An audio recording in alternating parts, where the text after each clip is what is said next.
Hello സുഹൃത്തുക്കളെ, അപ്പോൾ എല്ലാവരും പ്രതീക്ഷിച്ചിരുന്ന, രാവിലെ മുതൽ എല്ലാവരും പ്രതീക്ഷിച്ചിരിക്കുകയായിരുന്നു ലാലേട്ടൻ്റെ ആ പ്രമോ. കാരണം കഴിഞ്ഞ ആഴ്ച സംഭവബഹുലമായ ആഴ്ചയായിരുന്നു. ഗബ്രിയേൽ ജാസ്മിനെതിരെയുള്ള നെഗറ്റിവിറ്റി പുറത്തും അകത്തുമെല്ലാം സ്പ്രെഡ് ചെയ്തുകൊണ്ടിരിക്കുകയായിരുന്നു. അകത്തുള്ള ആൾക്കാർ പലതും പറയുന്നുണ്ട്, പക്ഷെ അവർ കേൾക്കുന്നില്ല. അവരുടെ ലിമിറ്റ് നിങ്ങളാണോ തീരുമാനിക്കുന്നത്? അങ്ങനെ പല പ്രശ്നങ്ങൾ. റോക്കിയായിട്ട് മുടക്കുന്നു. അവസാനം റോക്കി അവിടെ ഒരു പബ്ലിക് പ്രോപ്പർട്ടി തകർക്കുന്നു. പിന്നെ ജാസ്മിൻ്റെ അച്ഛൻ്റെ അസുഖത്തിൻ്റെതായ പ്രശ്നങ്ങൾ, അതിനെതിരെ പ്രേക്ഷകരുടെ അഭിപ്രായ പ്രകടനങ്ങൾ. ഇത് ഗബ്രിയേൽ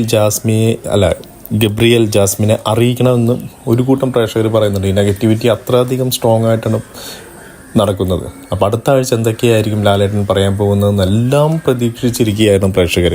അങ്ങനെ പ്രതീക്ഷിച്ചിരുന്ന ആ ഒരു പ്രമോ എത്തിയിരിക്കുകയാണ്. അതിൽ ലാലേട്ടൻ ഗബ്രിയേലിൻ്റെയും ജാസ്മിൻ്റെയും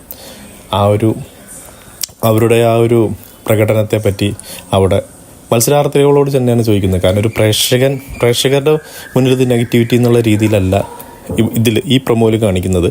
മത്സരാർത്ഥികൾ തന്നെ പറയട്ടെ, എന്നിട്ട് അവരുടെ അഭിപ്രായത്തിൽ നിന്ന് തന്നെ അതിന് ഡിസ്കഷൻ നടക്കാം എന്നുള്ള രീതിയിലായിരിക്കാം ബിഗ് ബോസ് മുന്നോട്ട് പോകുന്നത്. കാരണം പുറത്തുള്ളൊരു കാര്യങ്ങൾ ഇങ്ങനെ ഓപ്പണായിട്ട് പറയുന്നത് ശരിയല്ലല്ലോ എന്ന് വിചാരിച്ചിട്ടുണ്ടായിരിക്കാം.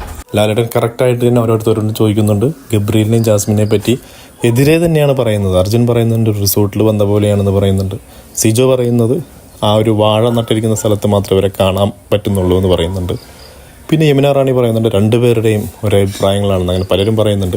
റോക്കിയാണ് ശക്തമായിട്ടുള്ള അഭിപ്രായം പറയുന്നത്. ചതി, വഞ്ചന എന്നിവയിലേക്ക് ഉദാഹരണമാണെന്നാണ് പറയുന്നത്. അത് ഒരു പരിധിവരെ ചിലപ്പോൾ റോക്കിക്ക് ഉണ്ടായ അനുഭവം കൊണ്ടായിരിക്കും പറയുന്നത്. ഇതെല്ലാം പ്രൊമോയിൽ കാണിക്കുന്നതാണ്. യഥാർത്ഥത്തിൽ ചിലപ്പോൾ ഈ പ്രൊമോ കാണിക്കുന്നതിന് നേരെ തന്നെ എതിരായിരിക്കും ചിലപ്പോൾ ശരിക്കും റിയൽ എപ്പിസോഡിൽ വരുന്നത്. എന്താണ് പറയാൻ പോകുന്നതെന്ന് നമ്മൾ എപ്പിസോഡിൽ തന്നെ കാണാം. ഇപ്പോൾ അവരെ പൊളിച്ചെടുക്കുന്നു എന്ന രീതിയിൽ തന്നെയാണ് പ്രൊമോ വന്നിരിക്കുന്നത്. നിങ്ങളുടെ അഭിപ്രായങ്ങൾ കമൻറ്റ് ചെയ്യും. നമുക്ക് അടുത്തൊരു എപ്പിസോഡുമായി ഉടനെ കാണാം.